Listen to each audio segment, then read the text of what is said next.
Let's get it into a little bit more. So that's a definition of artificial intelligence, right? But in practical terms, this is going out to an audience of professionals, people on LinkedIn, people in all sorts of industries and so on. In practical terms, what are the main applications of AI that you see happening in the next 3 to 5 years?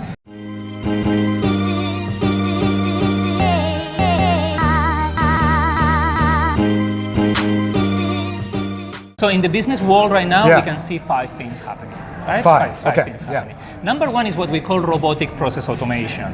So robotic process automation is having some software programs that are using your credentials in your computer to do your work.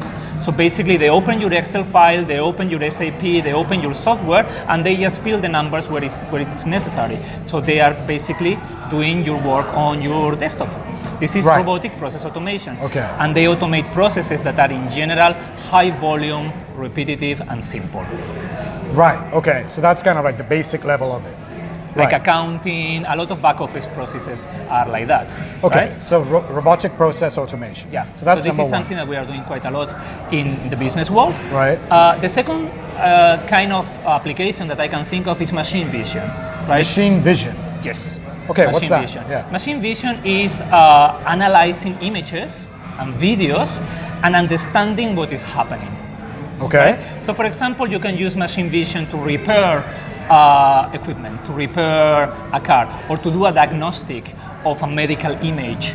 And you can see the tissues, and you can diagnose whether this medical image corresponds to a cancer or not.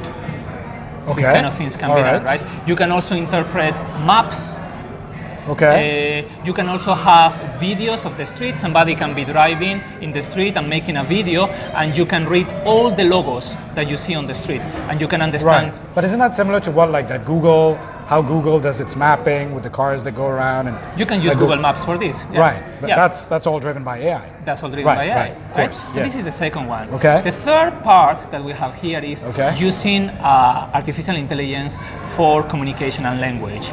We start having a lot of chatbots. Yes, there's everywhere so now. Yeah. Now you can be talking on a chat to a customer service agent, and you don't know whether he's a human or not. Absolutely, yeah. And I remember, I think a few months ago, you were at a conference and you gave a presentation on, and we were talking chatbots. about that, Absolutely, right? yeah. So it can be based on text, or it can be based on voice. Right. Although the common version right now is more on text. Right now in the business world, we usually have text only, right? Okay. Yeah. Okay. Then we have analytics. And so this is the fourth. This is the fourth. Okay. And then we have analytics. So analytics is applying this kind of machine learning algorithms to decision making. And in most cases, it is about predicting things that are going to happen in the future.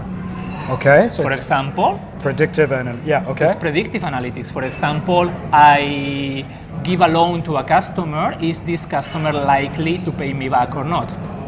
Right, yes. Is this customer likely to buy this product or not? Right. Is this customer likely to continue as a customer 12 months from now, yes or not? Right. So these kind of predictions that can be applied to decision making is what we call analytics. Okay, fantastic. And the fifth?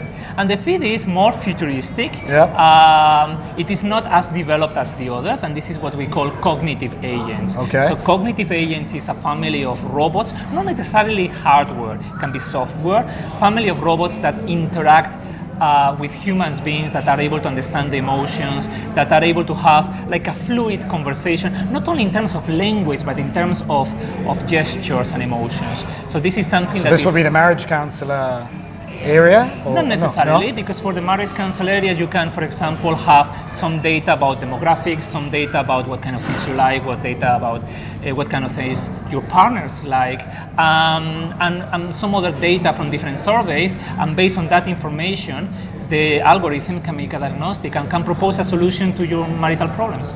Okay, so the cognitive AI would be used in what kind of application? Cognitive is about the way the robot interacts with humans. So we are talking not about the application, but we are talking about a way of interacting with humans, which is really, I would say, humanistic. Right. It's so this really is- like a human. So those vision you don't of feel those the difference. of those robots that we're going to be able to talk to and seem human-like, that would be in this area. And there are companies that do that, and at this Right. moment, rather than having a hardware, is a video, right? So is the video of a person that you can talk to. The video is a person that shows emotions. The video of a person that shows gestures, and that way you have, for example, a customer service representative on the computer screen that is interacting with you in a much more human way. It doesn't have to be hardware. It could just be software. Okay, so but out of all these 5 types, what is, like, which ones are already kind of like at a more mature stage right now? All the 4 that I have The first said 4, first, right. all the first 4 are really used in the business world at this moment, and cognitive automats are starting, are being developed. It is not a mature technology yet. Okay, fantastic, fantastic. Okay, next I want to kind of get into machine learning, because I constantly hear this thing, machine learning, etc. So is it the same as AI? Is it different? We'll get into that next. Yes. All right, thanks.